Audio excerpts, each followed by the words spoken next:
Bonjour et bienvenue pour cette foire aux questions Stop Science, foire aux questions pour laquelle j'ai l'honneur d'accueillir Jean Leleuf, directeur du musée des dinosaures d'Esperanza, et qui va nous parler aujourd'hui du Tyrannosaurus Rex, car il a sorti cette année un livre qui est très justement intitulé T-Rex Superstar. Donc aujourd'hui, eh bien, ça va être une émission, c'est notre émission de Noël, j'ai envie de dire, où on va parler de la superstar des dinosaures, le Tyrannosaurus Rex. Jean Leleuf, bonjour.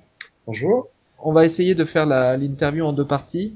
La première partie, ce sera donc des questions que j'ai moi-même préparées à partir de questions que j'avais vues passer à droite et à gauche ou de questions que je me pose moi-même. Et ensuite, deuxième partie, ce sera sur les questions que nous ont posées les internautes sur Facebook. Donc première question, et on va commencer plutôt simple. Alors Tyrannosaurus Rex, c'est un dinosaure qui est extrêmement particulier, j'ai même envie de dire que c'est une espèce qui est extrêmement particulière, puisque avec Homo sapiens, je crois que c'est l'une des seules espèces dont le public général connaît à la fois le nom de genre et le nom d'espèce. Tyrannosaurus et Rex. Ça doit être une des seules. Oui, effectivement. Diplodocus, par exemple, peu de gens savent qu'il peut s'appeler Longus, c'est vrai.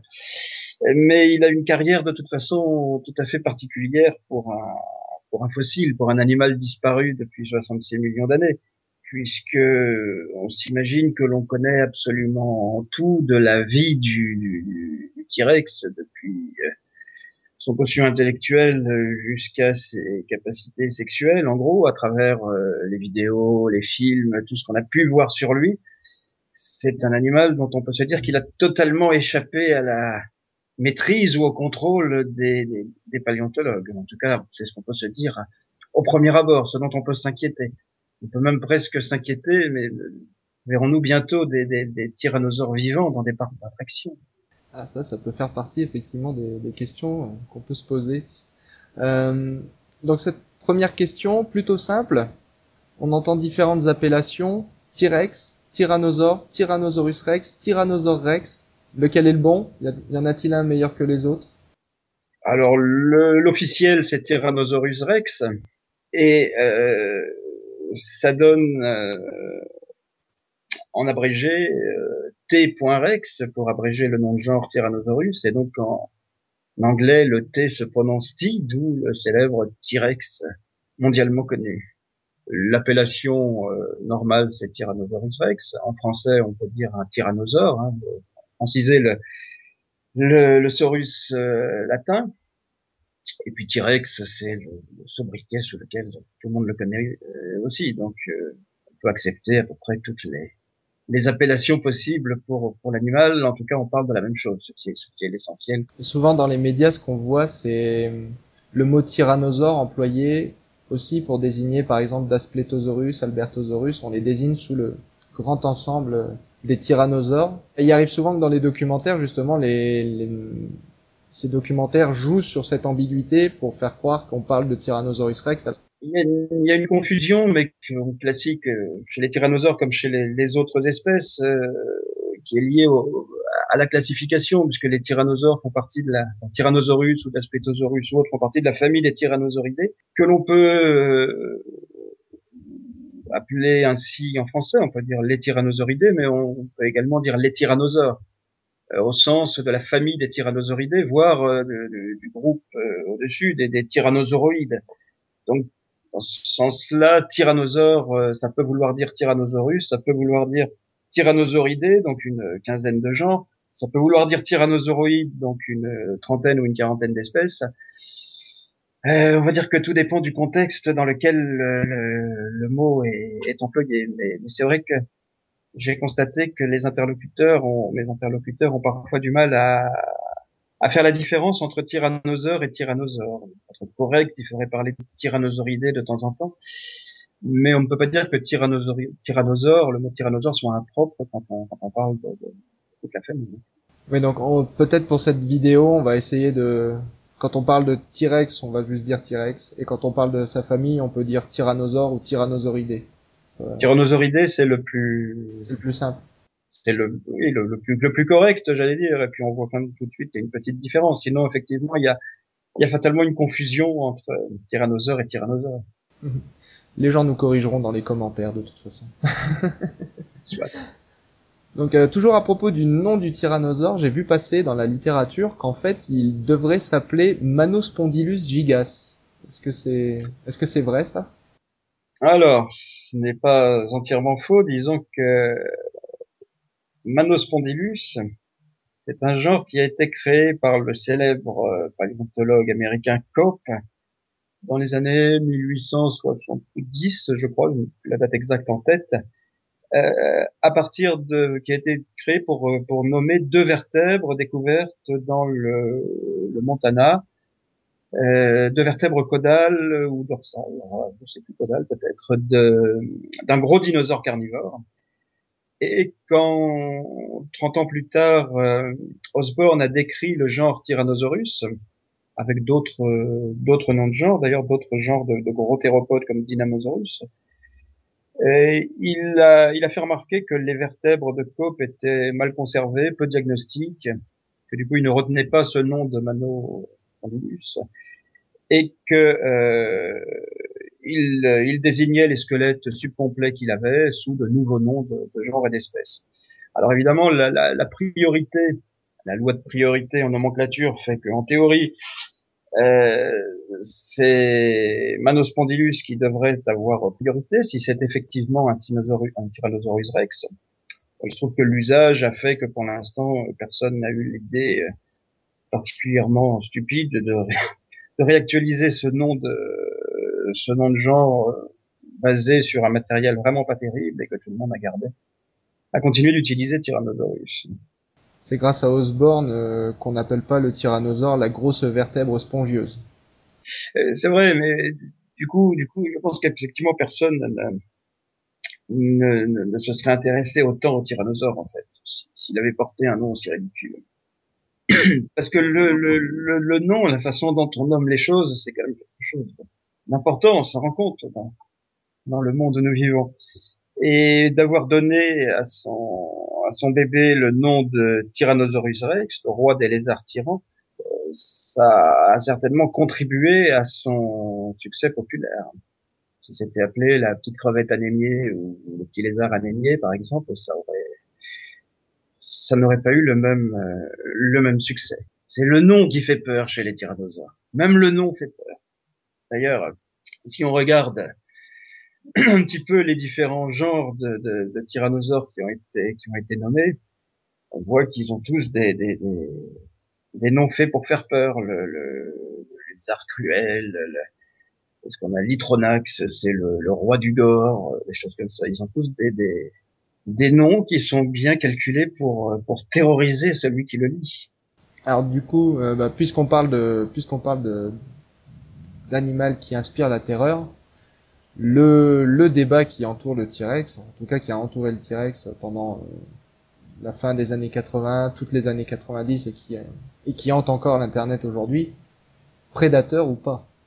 Était-il un charognard ou un grand chasseur ce tyrannosaure? Enfin, Tyrannosaurus Rex en l'occurrence. Toujours en paléontologie, on essaye quand il s'agit d'animaux qui n'ont plus de représentants, de groupes qui n'ont plus de représentants actuels, on essaie généralement de se baser sur ce qu'on voit dans la nature actuelle pour proposer des hypothèses certes fragiles sur l'écologie de ces bébêtes. Donc pendant longtemps, ce qui a été dit quand même, c'est que le tyrannosaure, de toute évidence, son anatomie montre que c'est un carnivore, évidemment, c'est un animal qui mangeait de la viande. Et du coup, on l'a quand même, la plupart des auteurs ont quand même supposé que comme les carnivores actuels, c'était probablement un opportuniste.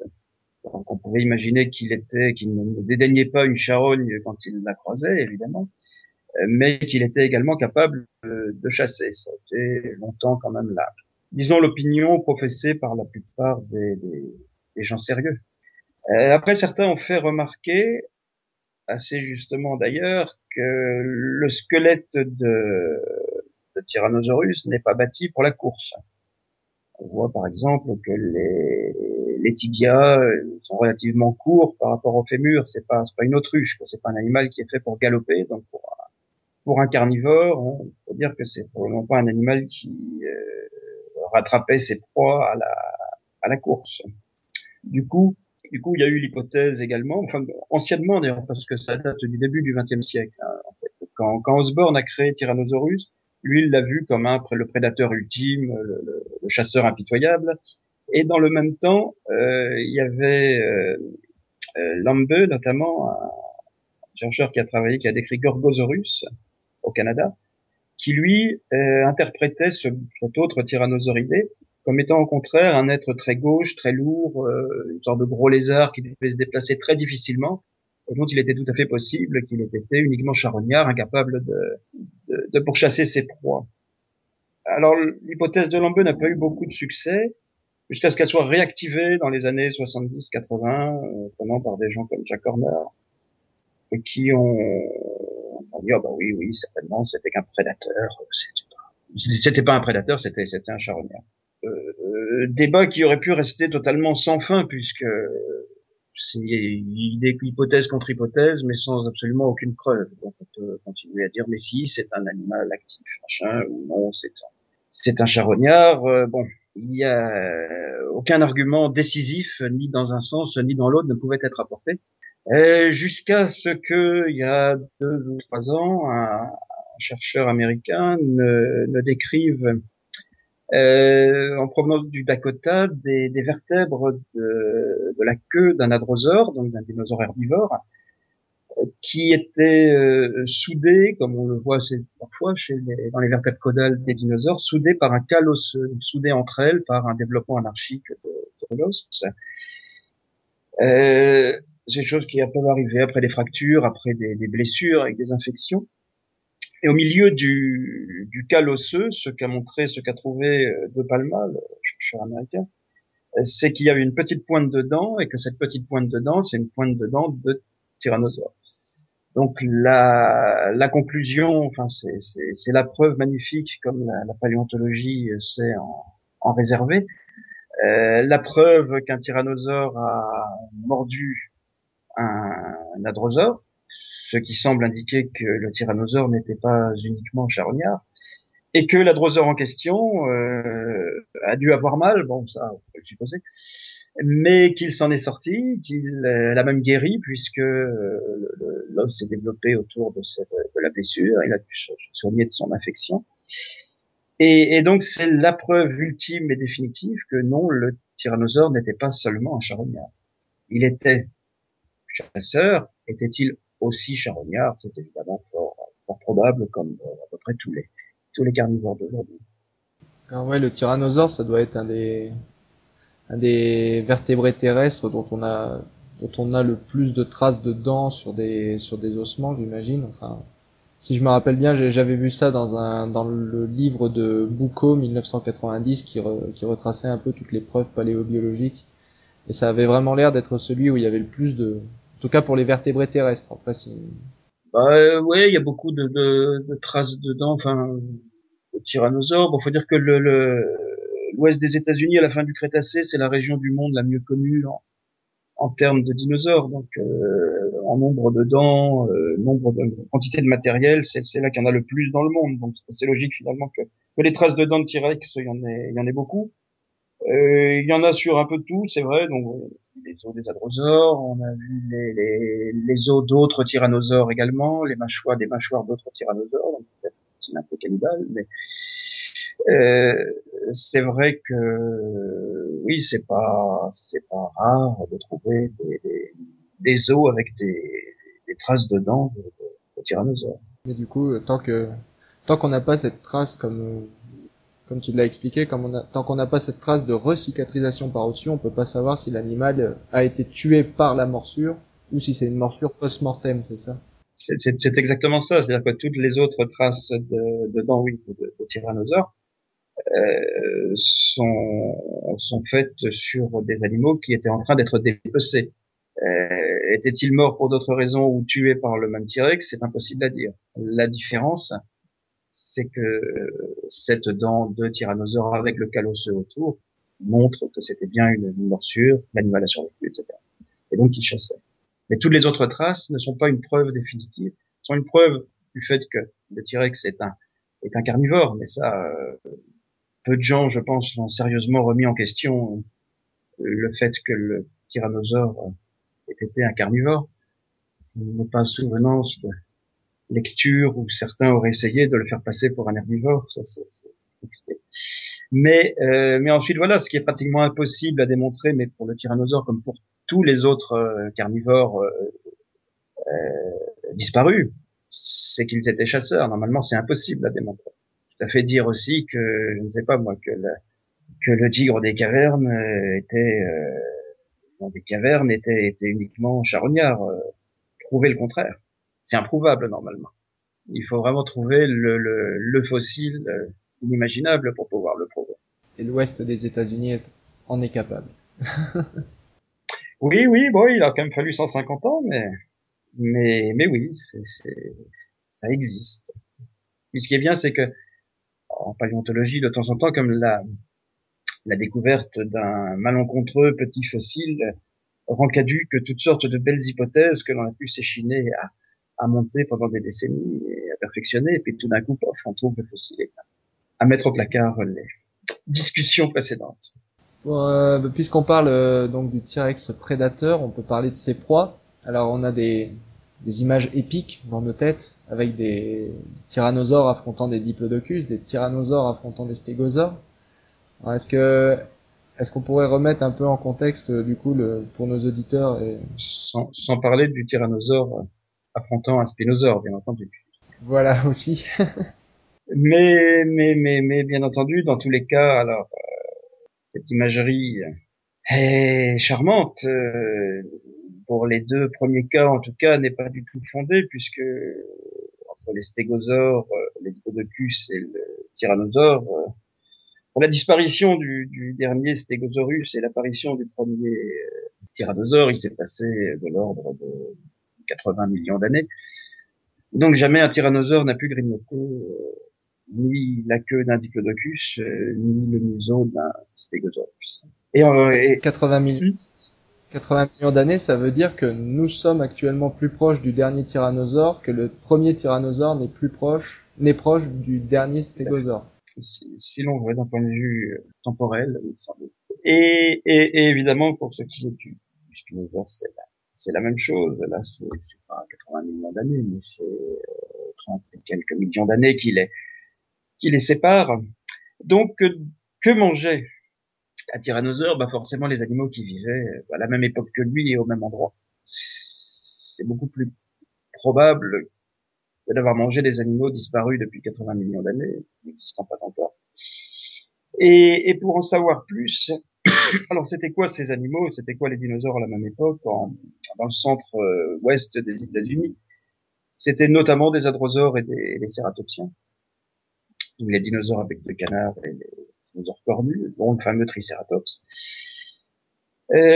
Après, pour en savoir plus, bah, il y a les traces de dents d'une part, et puis il y a quelque chose d'encore plus plaisant pour reconnaître le régime alimentaire des tyrannosaures, c'est le fait qu'ait été décrit un coprolithe de tyrannosaures il y a déjà une bonne vingtaine d'années.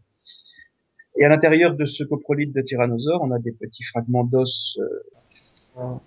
Est-ce qu'on peut expliquer ce que c'est qu'un coprolithe rapidement Pour ceux qui n'ont pas fait de grec, c'est un caca fossile. juste comment on reconnaît un caca fossile de tyrannosaure? Comment on sait que c'est pas quelqu'un d'autre? Hein, excellente question. En fait, on commence par trouver un caca fossile, qui en l'occurrence est d'assez bonne taille. Ça fait pratiquement une quarantaine de centimètres. C'est une sorte de gros paquet de cailloux remplis de petits fragments d'os.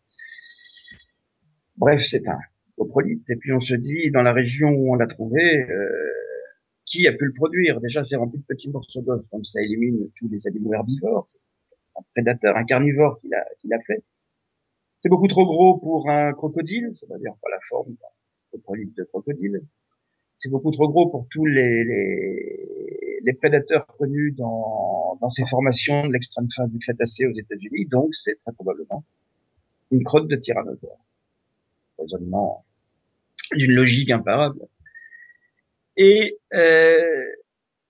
Et donc, que mangeait le tyrannosaure? Eh bien, on étudie ce qu'a fait à l'époque Karen Chin, spécialiste de coprolite, une américaine. Et on étudie les petits bouts d'os, on regarde l'histologie osseuse des petits bouts d'os et on se rend compte que ce sont des restes de jeunes hadrosaures et de jeunes cératopsiens, en fait. Et donc, on en déduit que le Tyrannosaurus se nourrissait largement, pas forcément exclusivement, mais en tout cas qu'à son menu, il y avait des petits hadrosaures et des bébés tricératops. Ce qui n'est finalement pas une gigantesque surprise, mais qui a le mérite d'être démontré scientifiquement. Est-ce qu'on est capable de dire, avec le registre fossile actuel, s'il était capable de chasser en groupe ou est-ce que c'était un chasseur solitaire? Alors, il faut bien avoir conscience, évidemment, que ce genre de questions devrait normalement le balayer d'un revers de manche en disant, mais enfin, est-ce que vous savez déjà si les ornithorynques dans la nature actuelle chassent en groupe ou en bande organisée? Comment voulez-vous qu'on réponde à la même question sur un animal qui a disparu il y a 66 millions d'années? C'est ce que l'on devrait dire normalement, mais les paléontologues sont obstinés, n'est-ce pas? Et, euh, et ingénieux. Et donc, oui, on peut répondre, on peut envisager de répondre à la question. Là, il s'agit pas de Tyrannosaurus rex, mais d'un de ses proches cousins du Crétacé supérieur de Colombie-Britannique, dont on a retrouvé les traces de pas fossilisées. Alors, c'est des grosses traces qui doivent faire dans les 60, 80, 70 cm de long, je sais pas exactement, des grosses traces donc de pieds, de pattes fossilisées. Alors, il y en a très peu des empreintes de pas fossilisées de tyrannosaures pour l'instant, mais on a quand même trouvé quelques-unes ces dernières années. Et ce site de Colombie-Britannique, son intérêt, c'est pas très très grand, et il a même d'ailleurs, je crois qu'il a disparu sous une coulée de boue l'année dernière, ce site. Mais ce qu'ont trouvé les chercheurs qui ont bossé là-dessus, c'est en fait la présence de 3 pistes parallèles de gros tyrannosaures. Donc a priori, 3 animaux adultes qui se déplaçaient ensemble dans la même direction. Donc c'est l'une des rares éléments qu'on ait qui laisse supposer que les tyrannosaures avaient une vie sociale. Alors est-ce que ça allait jusqu'à chasser ensemble, monter des embuscades, etc. Ça, on ne le sait pas.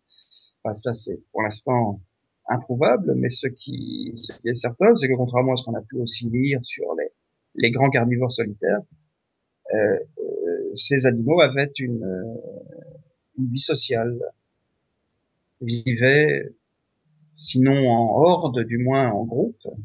Et on a des empreintes, du coup, est-ce qu'on est capable de mesurer la vitesse à laquelle il pouvait se déplacer?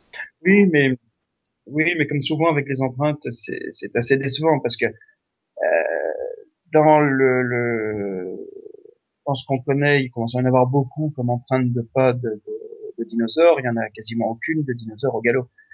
Donc c'est toujours des animaux qui se déplacent en fait au pas à quelques kilomètres heure en fait. Donc, rien de rien de bien impressionnant. Trouver une piste de tyrannosaure au galop, ça arrivera peut-être un jour, mais pour l'instant non. D'accord. Donc, quand on entend dire que Tyrannosaure pouvait courir plus vite, moins vite qu'un homme, ou des choses comme ça se base sur quoi ces déclarations-là? Par exemple, vous avez vu comme moi il rattrape presque une Jeep lancée à pleine vitesse, le tyrannosaure dans Jurassic Park. Donc ça doit vouloir dire qu'il courait vite. C'était une piste de terre, la Jeep devait aller relativement lentement. Ah, peut-être. Alors voilà. Donc comment calculer la vitesse du tyrannosaure? En réalité, là, on ne sait pas trop. Il y a des modèles, des équations, des tentatives de calculer la vitesse maximale d'un animal en fonction de la longueur des différents segments des pattes, mais disons que c'est entaché au minimum de beaucoup d'incertitudes, une très très grosse marge d'erreur. Les calculs qui évoquent un tyrannosaure pouvant se balader à 40 à l'heure, ce qui n'est pas absurde, mais la seule preuve euh, définitive, c'est de trouver une piste de gros dinosaures carnivores comme ça à pleine vitesse. D'accord. Donc c'est un appel aux jeunes générations qui nous écoutent. Il reste encore des choses à savoir sur le T-Rex. Il reste des choses à découvrir. Et énormément, énormément. Ça en fait partie. D'accord. Juste, puisqu'on est sur la biologie du tyrannosaure, du coup, je pense que la deuxième grande question que tout le monde se pose après, est-ce que c'était un prédateur ou pas, c'est à quoi devaient lui servir ses petits bras, si jamais il servait à quelque chose. Voilà, si jamais il servait à quelque chose, en effet. Ben, de toute façon, la plus pratique de répondre à la question, c'est de répondre que, comme de toute évidence, il ne lui servait à rien, il est inutile de se poser la question. Oui. Puis quand on regarde les De ce oiseaux à quoi il actuels, servait. quand on regarde les oiseaux actuels, ils chassent très bien sans leurs bras.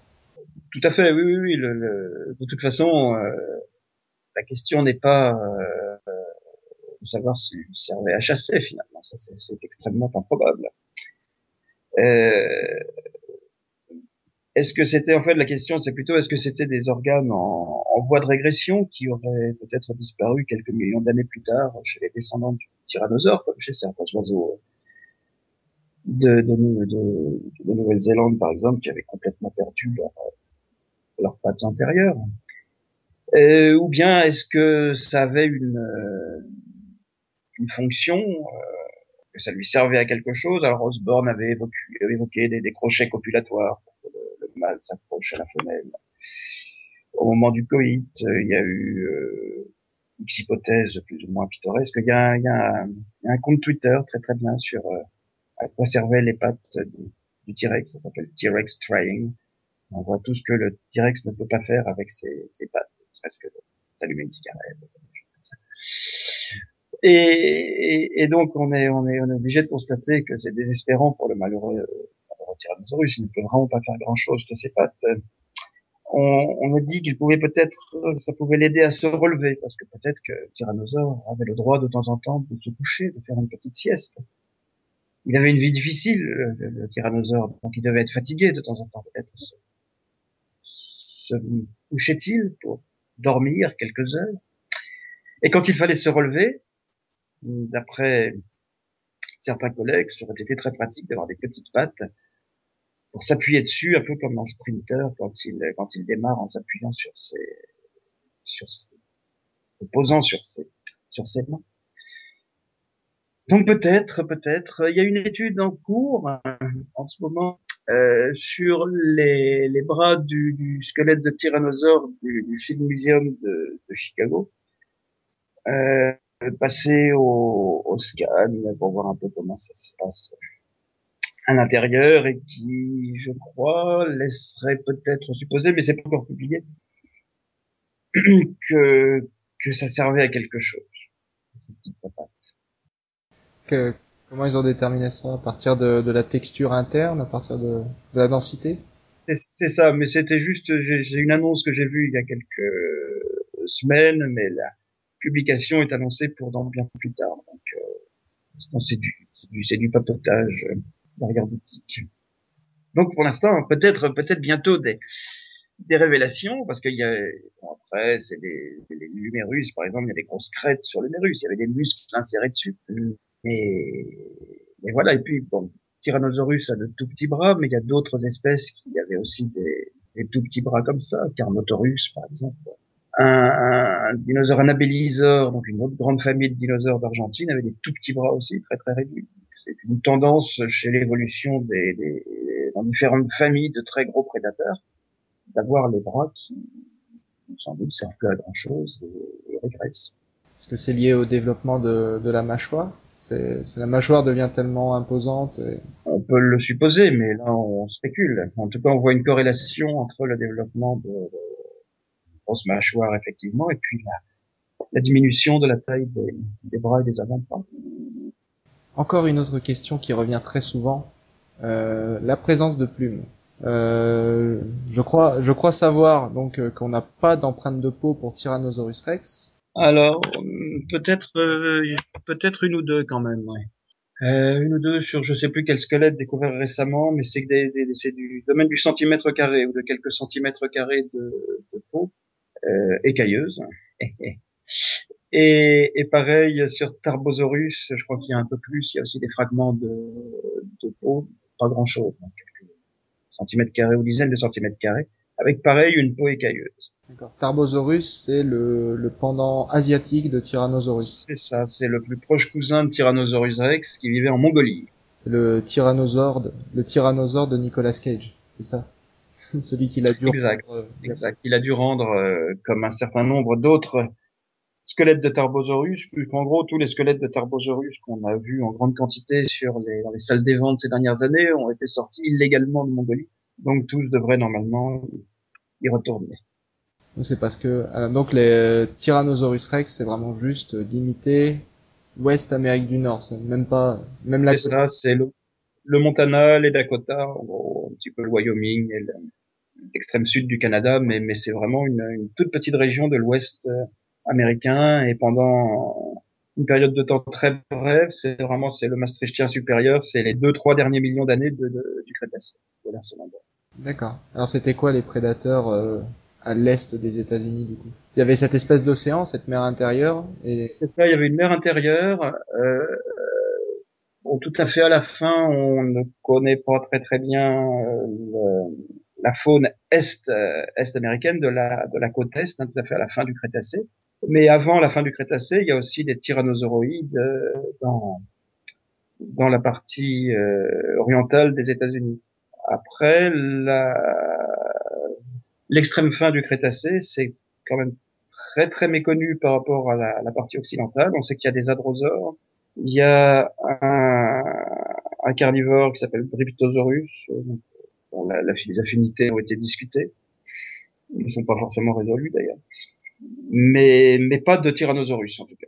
d'accord. Donc tyrannosauroïde, c'est l'ensemble au-dessus des tyrannosauridés, c'est-à-dire C'est ça, c'est ça. Il y a même, les espèces qui sont plus affiliées aux tyrannosauridés qu'à d'autres groupes, c'est ça? c'est ça.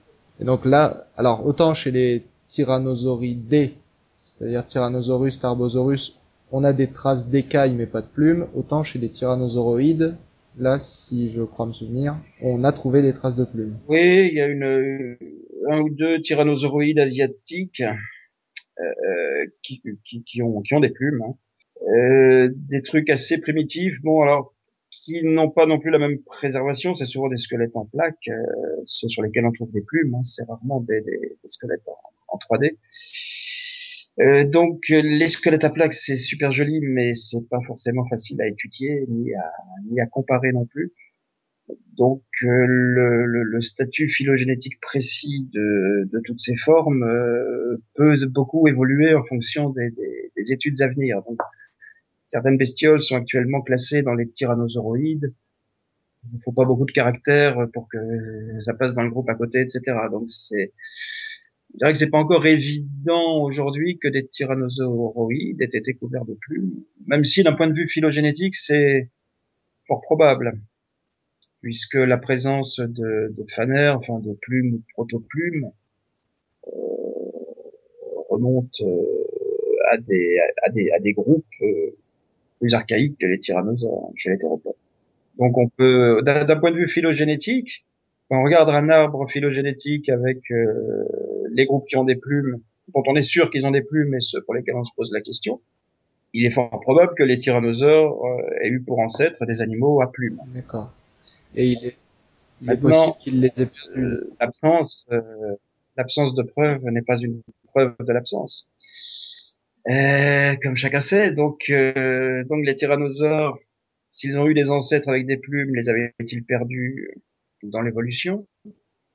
Ou bien en fait étaient-ils couverts de plumes à certains endroits du corps, comme maintenant la plupart des représentations ces dernières années de tyrannosaures, on leur voit des plumes sur les pattes antérieures, justement, sur le cou, etc., un petit peu partout, et puis des écailles sur le reste du corps. C'est une hypothèse qui est phylogénétiquement fondée, mais pour l'instant on n'a pas de preuves. Et voilà, bon, c'est pas le Liaoning, le pays du tyrannosaure, donc c'est pas un endroit où où les squelettes entiers avec les parties molles sont fréquemment conservés. Donc on ne s'attend pas à ce que Donc, cette question trouve une réponse dans un avenir proche, ni lointain d'ailleurs. non, après, bon, il y a quand même au Canada d'assez nombreuses momies, entre guillemets, d'adrosaures. Si un jour on tombe sur l'équivalent en tyrannosauridé, en tout cas, ça ferait bien avancer le schmilblick, mais là, dans l'immédiat, c'est de l'hypothèse. D'accord. Alors là, je crois que il y a nos auditeurs qui sont en train de rêver là, ils sont en train de rêver de momies de tyrannosaures. Et pourquoi pas, il y a un bon nombre d'adrosaures préservés avec leur peau, que ce soit dans certains gisements de Mongolie d'ailleurs ou dans des sites canadiens, qui ont permis d'ailleurs de savoir à quoi ressemblait la peau des adrosaures, de avoir assez détaillé là-dessus ces dernières années. C'est des squelettes anciens qui sont connus depuis le début du XXe siècle. Donc pourquoi pas alors c'est systématiquement des hadrosaures. Pourquoi pas, coup de chance, un jour, un tarbosaure en Mongolie ou un tyrannosaure aux États-Unis, conservé dans les mêmes conditions. Là, on pourrait tout de suite aller beaucoup plus loin. Alors selon qui est présence ou absence de plumes, du coup ça ferait, j'imagine, basculer un peu le débat sur avait-il le sang chaud, le sang froid. Oh non, pas vraiment, parce que là, j'allais dire, le débat ces dernières années a été réglé d'une autre manière sur les isotopes de l'oxygène. Donc, plume ou pas plume, en fait, ça change pas grand-chose dans cette histoire, quoi. Je crois que le plus probable actuellement, c'est que le métabolisme des dinosaures était plus proche de celui des mammifères que de celui des reptiles contemporains. Donc, bon, les tyrannosaures, ils étaient très probablement également à sang chaud.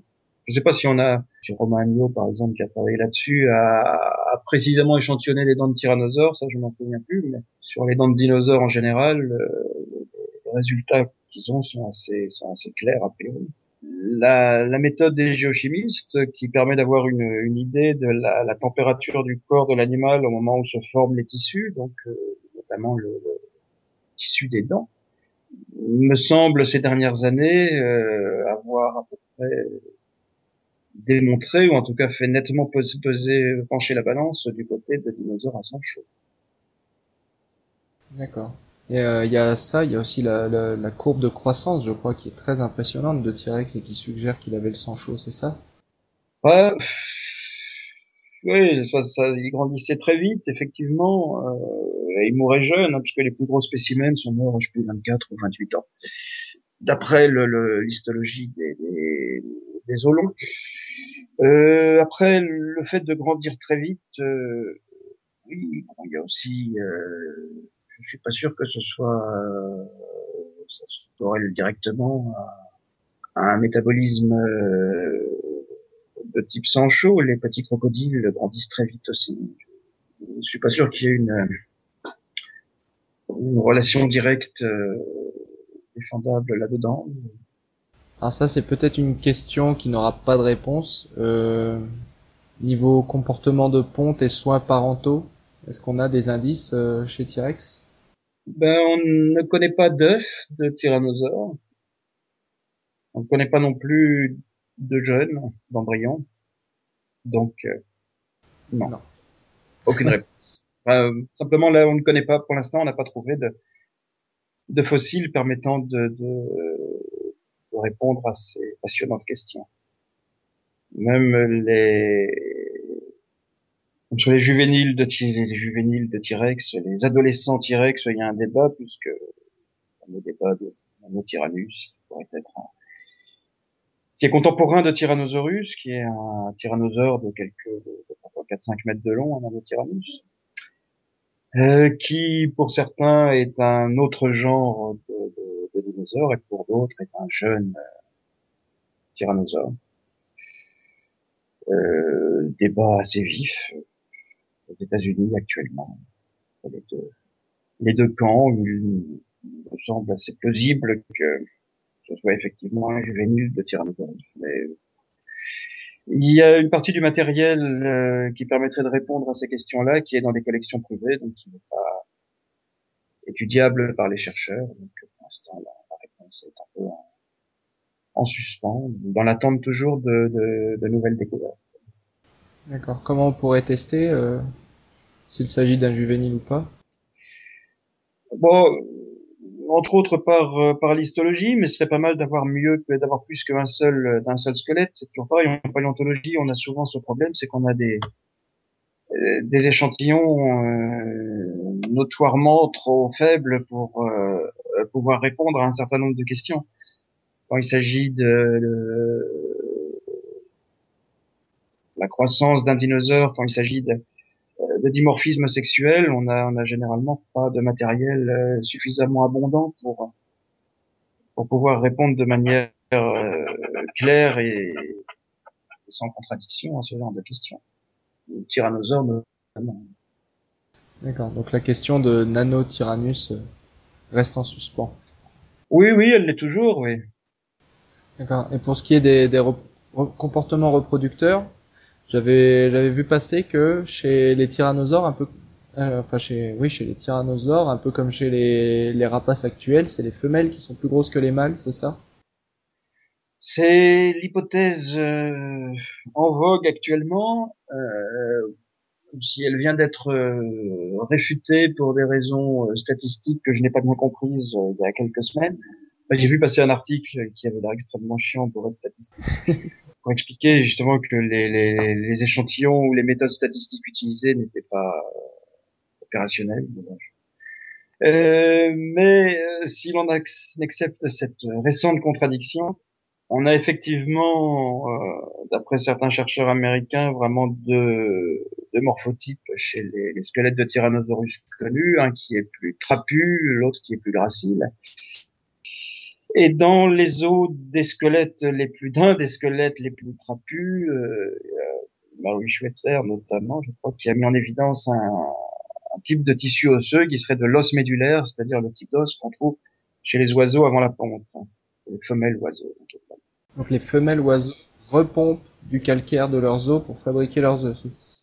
C'est ça, elles utilisent pour ça un type d'os qui se stocke dans le corps de l'os pendant cette période-là, et le même type de tissu donc aurait été identifié par cette chercheuse dans un os de tyrannosaure de la forme robuste. Alors on soupçonnait déjà que la forme robuste était la femelle parce que il y a davantage d'écart entre l'ischio et la queue chez les spécimens robustes.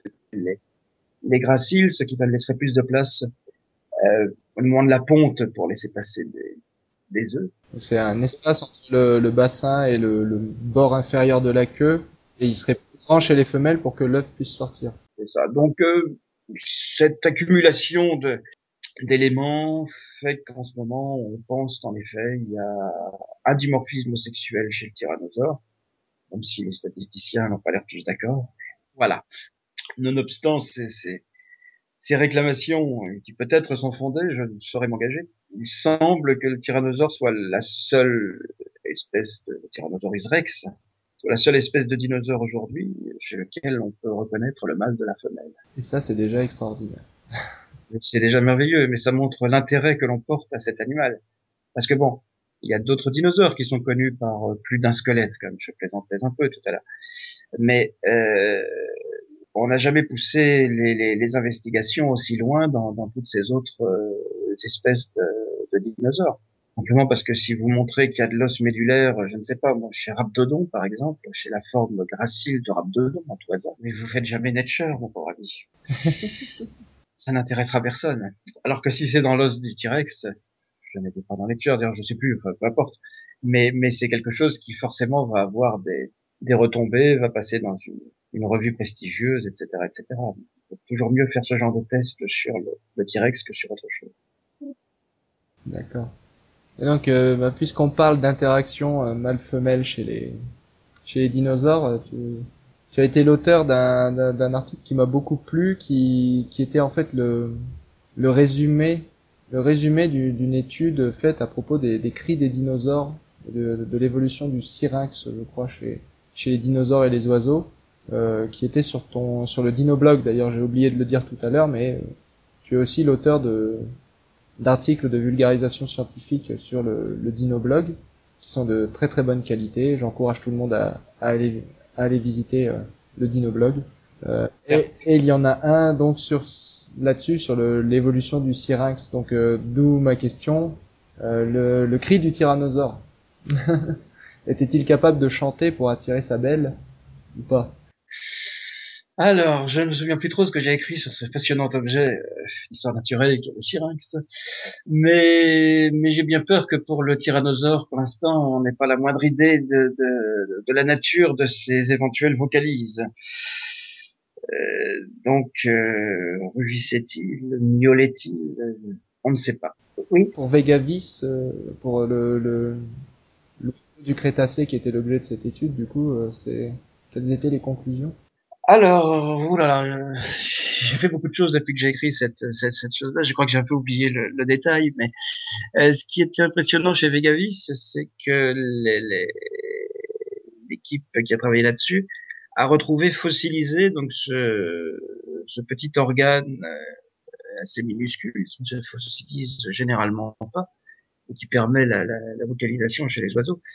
Je ne crois pas cependant qu'ils ont réussi à faire chanter à nouveau cet oiseau disparu depuis le Crétacé, hélas. Mais peut-être pourrait-il chercher à faire quelque chose. Enfin, en tout cas, chez les dinosaures non aviens, pour l'instant, on ne connaît pas de syrinx fossilisé. D'accord. Donc, est-ce qu'on a d'autres indicateurs qui permettraient au moins d'avoir une vague idée? Est-ce qu'ils avaient des cordes vocales? Est-ce qu'ils avaient quelque chose comme ça? On ne sait pas. On ne sait pas. Franchement, le cri des dinosaures, pour l'instant, ça fait encore partie des choses qui sont un petit peu au-delà de nos possibilités techniques je sais plus tout ce que j'ai écrit sur ce sujet. Alors là, j'ai complètement oublié mon histoire de syrinx. Ah, c'est pas grave, je mettrai un lien dans la description, les gens iront voir. Ça leur donnera une bonne occasion d'aller voir le Dinoblog parce que c'est quelque chose que je suis régulièrement. Je suis grand fan. D'ailleurs, puisqu'on parle du Dinoblog, est-ce qu'on peut en parler un petit peu, comment ça t'est venu de vouloir créer ce blog sur Internet? Pourquoi écrire sur Internet pour les gens plus que d'écrire pour les scientifiques? Oh, bah, pour le plaisir déjà d'écrire, puis d'écrire dans un tout autre registre que celui de l'écriture scientifique. Et de pouvoir aborder un peu tous les thèmes que l'on souhaite. J'ai déjà fait pas mal d'écrits de vulgarisation avant, mais c'est généralement de la commande, un article sur tel ou tel sujet, bon,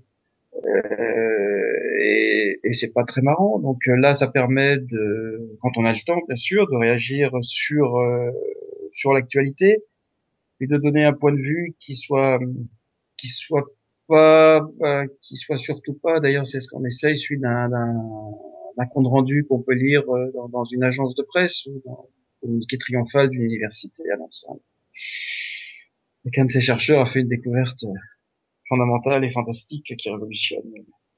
La science, c'est de pouvoir donner le point de vue de quelques paléontologues sur l'actualité de la discipline et puis de préférence d'une manière un peu décalée. Puis de préférence aussi sans se prendre trop au sérieux, parce que bon, la paléontologie est bien entendu une discipline extrêmement sérieuse, mais ce n'est pas une raison pour se morfondre quand on en parle ou quand on écrit à son sujet.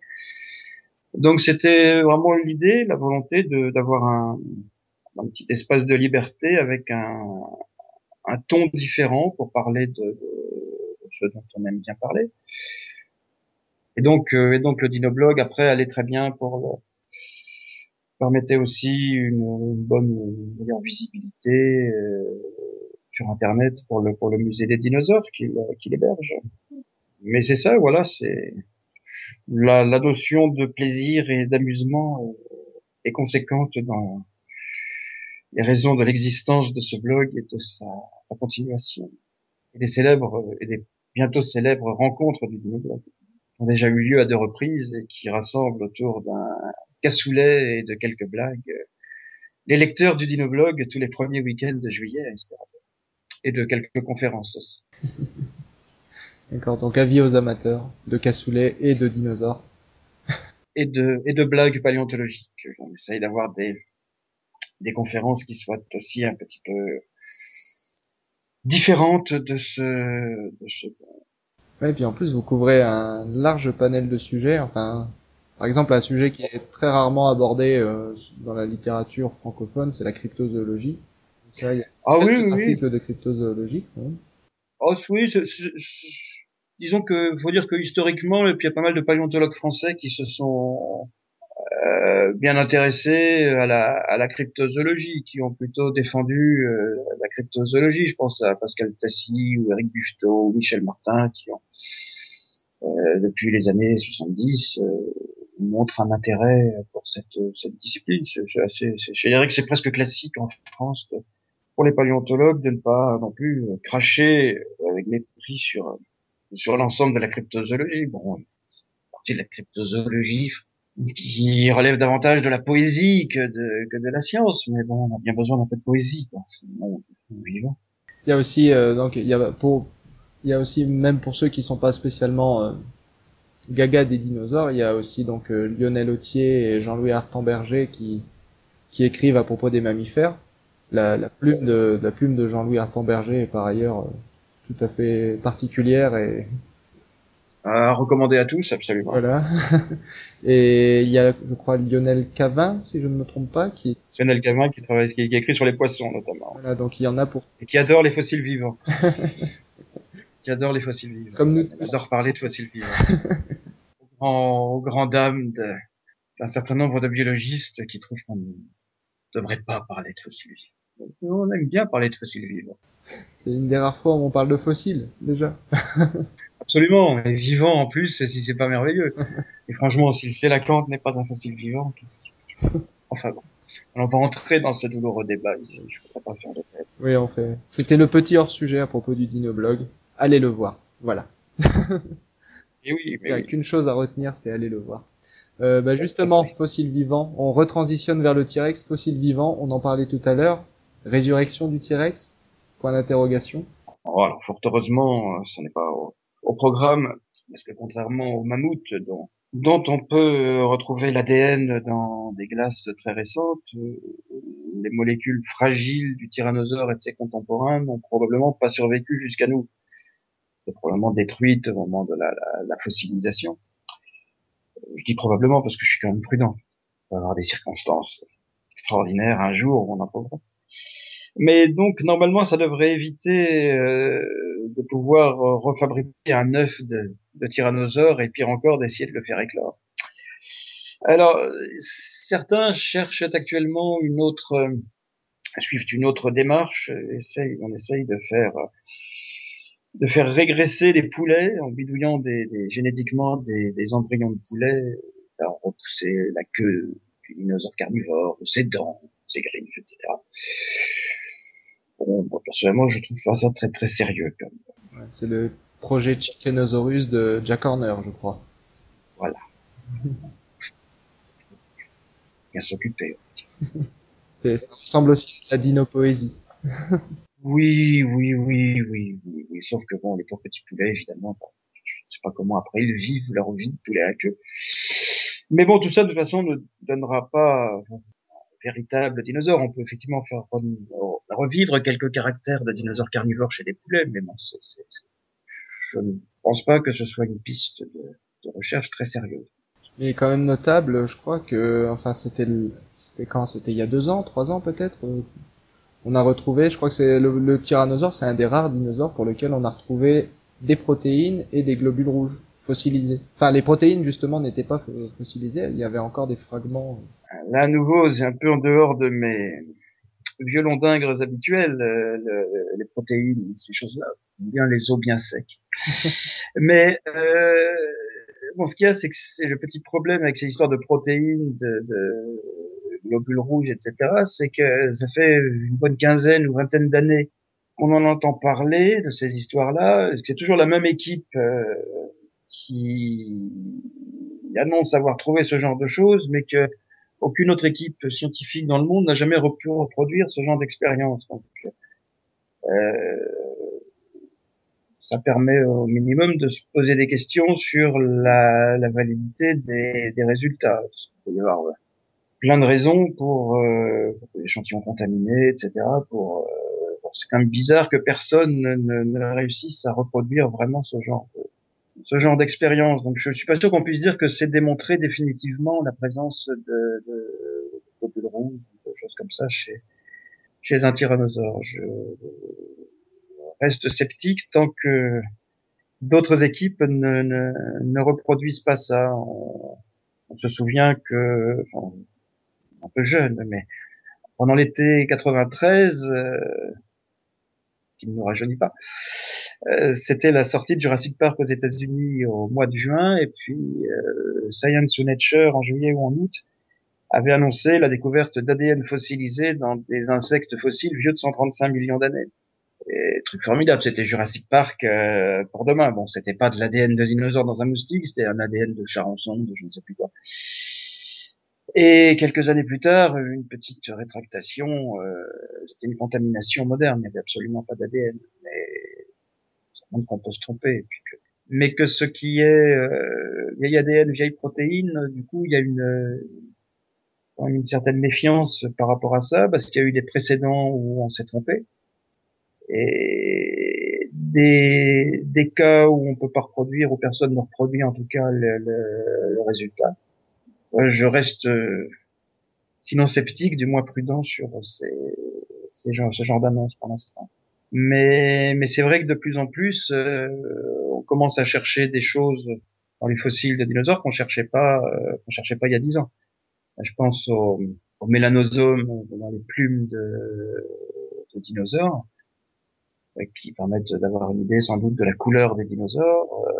C'est des choses, ça a 5 ans, 6 ans ces travaux-là. C'est tout nouveau, c'est quelque chose qu'on ne cherchait même pas avant. On ne pensait pas pouvoir trouver des traces biologiques dans les fossiles de dinosaures. Alors bon, les mélanosomes, c'est un peu particulier puisque ce serait ces petits organismes seraient en fait fossilisés. Ce n'est plus la matière organique de départ que l'on retrouve, on a simplement la forme du mélanosome qui est conservée, mais c'est remplacé, enfin les molécules de départ sont remplacées par des molécules minérales, bien entendu.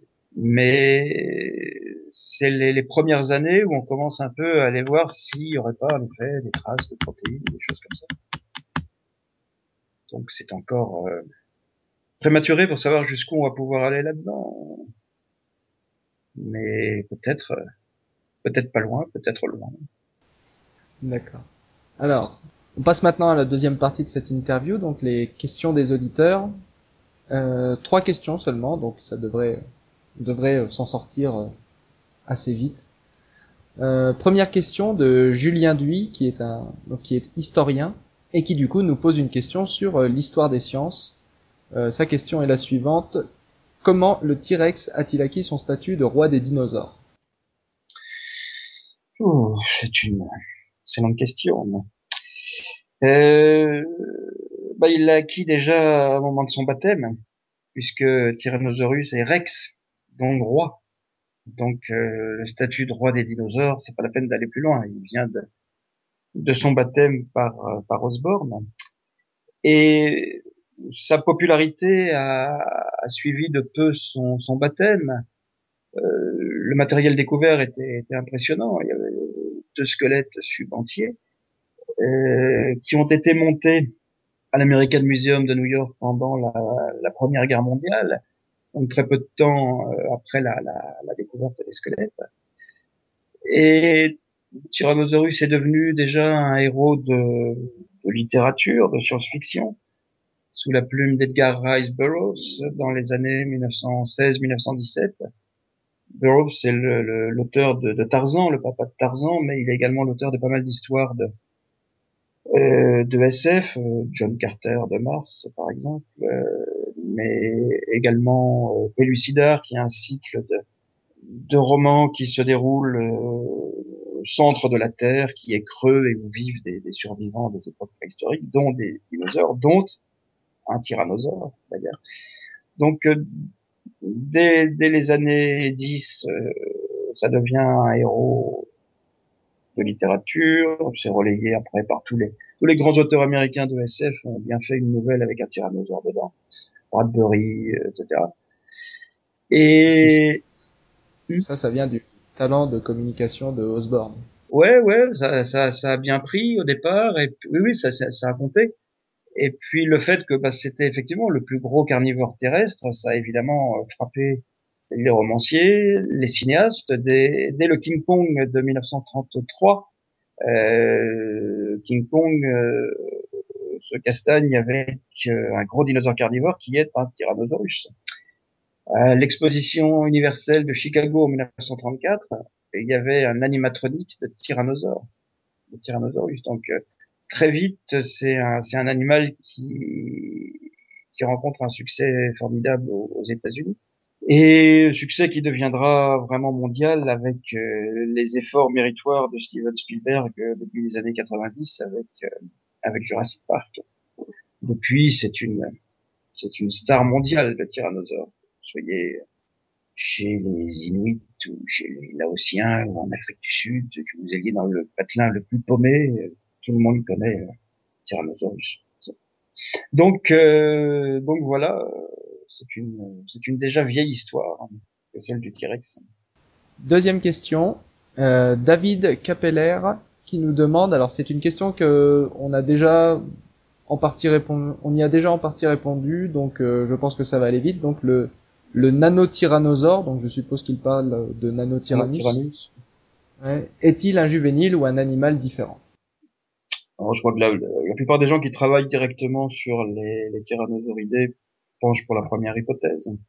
Et il y a un certain nombre de fossiles dans le placard qui, s'ils en sortent, permettront de répondre sans doute plus clairement à la question. Voilà. Et confère quelques minutes plus tôt. Oui, voilà, oui, on a un peu développé. Nous développions cette question. D'accord. Et dernière question de nos auditeurs, Cyprien Brice. Le T-Rex était-il réellement attiré par la lumière? Déjà, il va falloir établir d'où vient l'idée qu'il est attiré par la lumière. Eh bien, je pense que ça vient du premier Jurassic Park. Où, voilà, il est attiré par la lumière ou le mouvement, je ne sais plus. C'est le mouvement, oui. Le mouvement. Ouais, à un moment, ils allument une torche, ouais, et ils essayent de l'attirer, mais en fait, c'est le mouvement de la torche, je crois, qui l'attire. Voilà. Eh bien, nous n'en savons pas plus, sur l'appétence du tyrannosaure pour la lumière. Et les animaux qui aujourd'hui sont attirés par le mouvement sont simplement attirés, je veux dire, ils voient les choses, c'est juste que les mouvements captent leur attention. Oui, je rappelle que je rappelle que c'est du cinéma, que tout cela est né de l'imagination débridée de Monsieur Crichton et de quelques autres, mais qu'il n'y a pas le début du commencement d'un élément de preuve scientifique concernant les rapports entre une lumière vive et un tyrannosaure. Et si on peut discuter rapidement des sens chez le tyrannosaure, donc il me semble que pour la vue, on parle d'une vision qui serait éventuellement binoculaire, c'est ça? Donc oui, il a des yeux sur le devant du crâne. Oui, d'un odorat très bien développé aussi. Un cerveau normal pour un dinosaure carnivore de cette taille-là, en fait, relativement développé. Avec parmi les sens peut-être l'odorat particulièrement affûté, puisqu'il y a de très vastes cavités en avant du cerveau qui devaient être remplies de tissu épithélial et qui permettaient de saisir un peu toutes les molécules d'odeur passant par là. Donc il devait avoir un nez. Ok, très bien. Bon ben, merci beaucoup Jean Leleuf d'avoir répondu à nos questions. Ça a été un réel plaisir et un réel honneur de t'accueillir sur notre émission. Alors, un petit mot de la fin peut-être? Un petit mot de la fin, bon succès à Stop Science et beaucoup de futures vidéos. Donc pour tous ceux qui souhaitent en savoir plus, nous recommandons bien sûr la lecture de T-Rex Superstar, le dernier livre de Jean Leleuf. Nous recommandons aussi la lecture du Dinoblog et le suivi régulier du Dinoblog qui commente l'actualité paléontologique, qu'elle soit dinosaurienne mais aussi de tous les autres vertébrés en général. Et pour ceux qui auraient la flemme de lire, éventuellement, il y a la conférence qu'a donnée Jean Leleuf à l'université de Genève tout récemment et qui traite du même sujet. Donc voilà, tout un tas de contenus qui raviront les amateurs de tyrannosauridés. Donc encore une fois, merci Jean Leleuf. Non, merci et à bientôt. Et joyeux Noël. Très bien dit, joyeux Noël à tous et à très bientôt sur Stop Science.